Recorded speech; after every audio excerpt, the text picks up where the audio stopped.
किसान डे के हवाले से क्या कहेंगे और आपका किसानों के लिए पैगाम क्या है? देखिए, पाकिस्तान में किसान वो तबका है जो सबसे ज़्यादा लेबर फराहम करता है।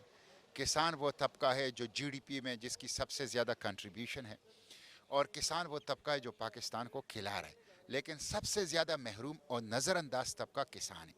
आप देख लें, किसान फसल उगाता है, किसान सबसे ज़्यादा मेहनत करता है, लेकिन उनकी कोई इंश्योरेंस नहीं है, उनकी कोई रिलीफ उनको नहीं दी जा रही। आप जो इनपुट्स है उनकी कीमतें आप देख लें, पेस्टिसाइड की, आप पेट्रोल और डीजल की कीमतें देख लें जो कि लोग ट्यूबवेल के अंदर इस्तेमाल कर रहे हैं, आप सीड्स की कीमतें देख लें, और फिर आप देख लें कि किसानों को दिया किया जा रहा है। तो इस वक्त जो सबसे ज़्यादा कसमपुरसी और बुरे हालत में है वो हमारे किसान तबका है, और ये मईशत में रीढ़ की हड्डी की हैसियत रखता है।